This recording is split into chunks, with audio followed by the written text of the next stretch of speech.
What was the greatest mistake of your life? It cost me an entire year of my life. If I hadn't gotten a second chance, I wouldn't still be alive. It was a hot and humid summer day in Manhattan. I was making my way through the park, on the way to grab lunch with some of my coworkers. That's when I saw her. She was breathtaking. She was sitting on the park bench, reading.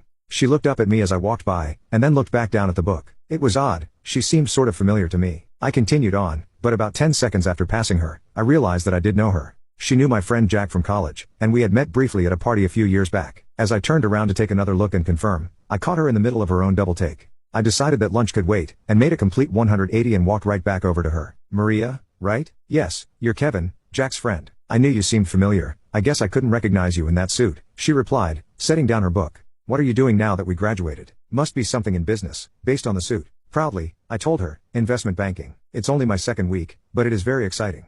How about you? Ooh, so you've sold your soul. Just kidding, but I have heard those hours are rough. As for me, I'm a photographer. It's always been my passion, and now it's my job, and I love it, she said, and then she looked me in the face and cracked a smile. Her smile was white in her golden brown face, and her eyes had the same color as her skin. She really was beautiful. I could feel my throat start to swell a bit, and my heart was beating faster. I looked at my watch, and saw that I was tight on time. I very much wanted to see more of Maria, but I also knew that she was right, and that I would have very demanding hours. In my mind, at the time, I didn't have time to take any interest in women, so no point in asking for her number. Even now, I cringe at how foolish and short-sighted I was. So we said our goodbyes, and I went to lunch with my coworkers. Over the next few months, I became more and more disillusioned with my job. Now that I was there, in the office, the work just wasn't as interesting as I imagined it would be. It was mostly making insignificant edits on PowerPoints at the whim of my more senior colleagues, and the hours were long. It felt like I wasn't even living anymore, just working.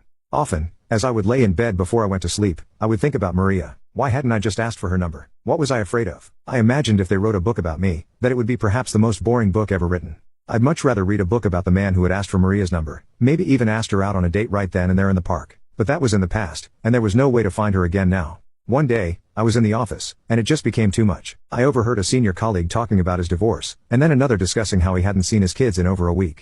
They had a laugh, and got back to work. I was sick to my stomach. Was that the life I was working for? I told my associate that I was heading out to grab some lunch. He seemed a bit annoyed that I would leave the office rather than order in, but I didn't really care. I walked outside, and went to the park and sat on the bench, the same one Maria was sitting in that summer day. I looked out at the park, and thought to myself, an entire year has passed, and you don't have anything to show for it. Nothing in your life has really changed. Your only new memories are from work, and those all sort of blend into one. It was at that moment I saw her. She was breathtaking. It was Maria. I waved to get her attention, and she saw me and walked over. Hey, long time no see, Mr. Banker. How are you? If I'm being honest, you look a bit down today. I smiled, and said, just a bad day at work. Where are you headed? To a shoot. I have a bit of time to catch up though. I'm in no rush. We caught up and I learned all about what she had done that year. She had traveled to Europe and to Asia, met new people and saw new things. And to top it all off, she had the most beautiful pictures she had taken to document all of it. When she asked me what I had done, I told her the truth. The last year of my life had been one long bad day at work. Before she left, I asked her, Maria, are you seeing anyone at the moment? Well, with all my traveling, I haven't really had much time to do any dating. Well, would you like to grab coffee with me sometime? Sure, I'd love to. We exchanged numbers, and then she walked off to her shoot. I walked back to work, but this time I was smiling from ear to ear. When I got back, my associate asked, what's got you in such a good mood? I replied, oh nothing, just a girl. He chuckled and said, that feeling will wear off soon. Trust me, it didn't. Coffee became dinner, dinner turned to dating, dating turned to engaged, and soon enough, we were married. I still feel the same way about Maria, who is now my wife. It was like my life was a black and white movie, and as soon as she was in it, it was full of color. She even made my job feel better, as now my work had a purpose, to build a better life for the two of us. Eventually I got a job that didn't pay as well but gave me much more time to spend with her, and now we've been married for 6 years, and she is pregnant with our first kid, a son.